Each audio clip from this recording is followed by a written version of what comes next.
महिषासुर की कहानी। देवी दुर्गा के साथ महिषासुर की पूजा क्यों होती है, जाने रोचक कथा। नवरात्रि के दिनों में आपने देखा होगा कि जहाँ भी माँ दुर्गा की पूजा होती है, वहाँ माता की मूर्ति के साथ उस परम शक्तिशाली असुर महिषासुर की भी प्रतिमा माता के साथ होती है।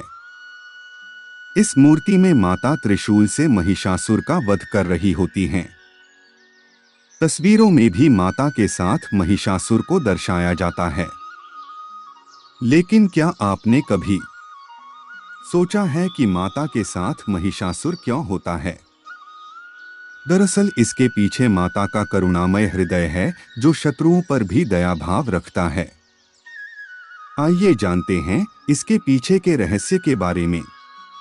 देवी भागवत पुराण में महिषासुर की कथा। देवी भागवत पुराण में कथा है कि रंभ नामक एक असुर था, जिसने अग्निदेव की तपस्या से एक पुत्र को प्राप्त किया था, जो एक महिषी यानी भैंस से उत्पन्न हुआ था, इसलिए वह महिषासुर कहलाया। यह असुर वरदान के कारण जब चाहे मनुष्य और भैंस का रूप ले सकता था। ब्रह्मा जी की तपस्या करके इसने वरदान पा लिया था कि कोई स्त्री ही उसका अंत कर सकती है। इसलिए यह देवताओं के लिए अजेय था और शक्ति के मद में आकर इसने देवलोक पर अधिकार कर लिया। महिषासुर के शासन में देवता और मनुष्य भयभीत रहने लगे। ऐसे में सभी देवी देवताओं ने अपने तेज को मिलाकर एक तेजोमय शक्ति को प्रकट किया, जो स्त्री रूप में अवतरित हुई। यही देवी माँ दुर्गा कहलाई। सभी देवी देवताओं ने अपने अस्त्र शस्त्र से देवी को सुसज्जित किया। महिषासुर का वध और देवी का वरदान। इस देवी ने महिषासुर को युद्ध के लिए ललकारा। देवी और महिषासुर में 9 दिनों तक महायुद्ध हुआ। महिषासुर को अपने अंत समय में माता दुर्गा की शक्ति का एहसास हो गया और उस असुर ने देवी से प्रार्थना की, हे माता, आपके हाथों मेरा वध हो और मुझे मुक्ति मिले। मैं आपकी शरणागत हूँ, मेरे उद्धार का आप कुछ उपाय कीजिए। शरण में आए हुए असुर पर माता ने करुणा दृष्टि दिखाई और वरदान दिया कि मेरे हाथों से मृत्यु को पाकर तुम्हें मेरा सायुज्य प्राप्त हो जाएगा और मेरे साथ तुम्हारी भी पूजा होगी। माता के इसी वरदान के कारण देवी भागवत पुराण में बताया गया है कि माता के साथ महिषासुर का वध करते हुए माता की मूर्ति बनाकर देवी की 9 दिनों तक पूजा करनी चाहिए। इससे भक्तों को भोग और मोक्ष की प्राप्ति होती है। महिषासुर कौन था, जानिए उसकी कथा। जिसने भी देवी दुर्गा का अपमान किया है, उसे इसकी सजा जरूर मिलेगी। ऐसा कहा जाता है कि माता के गण अदृश्य रूप में विद्यमान रहते हैं।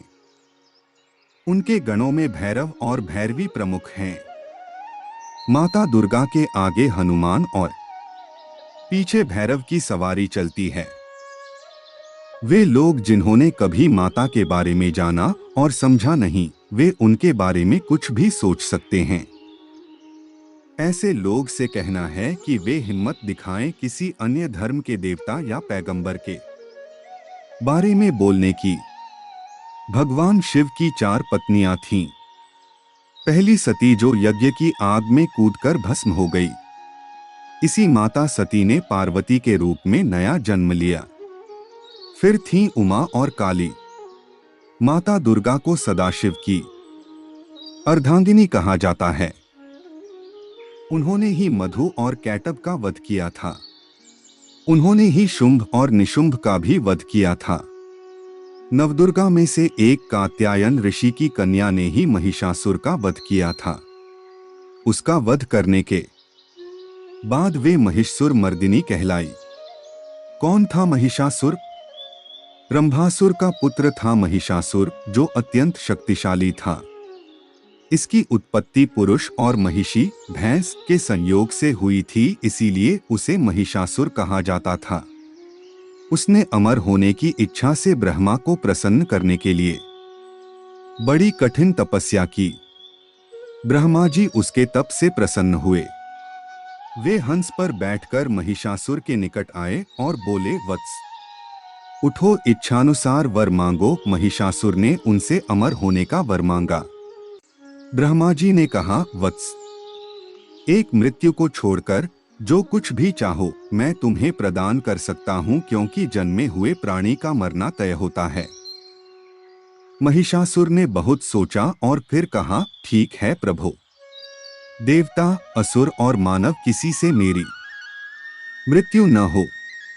किसी स्त्री के हाथ से मेरी मृत्यु निश्चित करने की कृपा करें। ब्रह्मा जी एवंस्तु कहकर अपने लोक चले गए।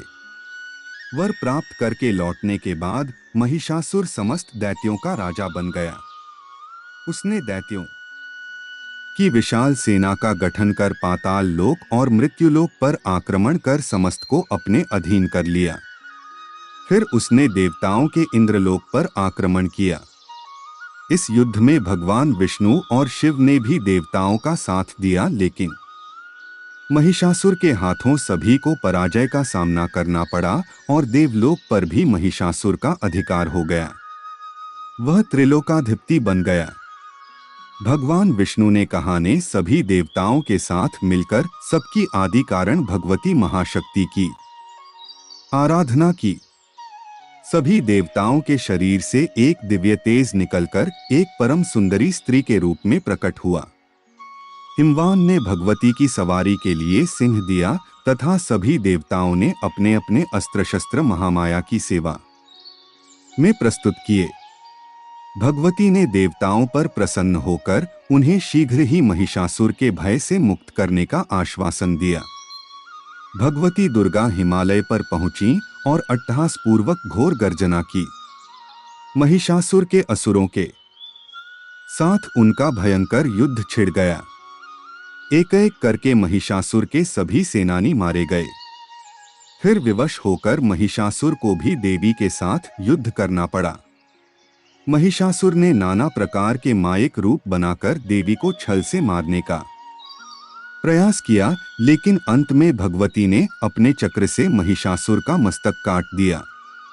कहते हैं कि देवी कात्यायनी को ही सभी देवों ने एक एक हथियार दिया था और उन्हीं दिव्य हथियारों से युक्त होकर देवी ने महिषासुर के साथ युद्ध किया था।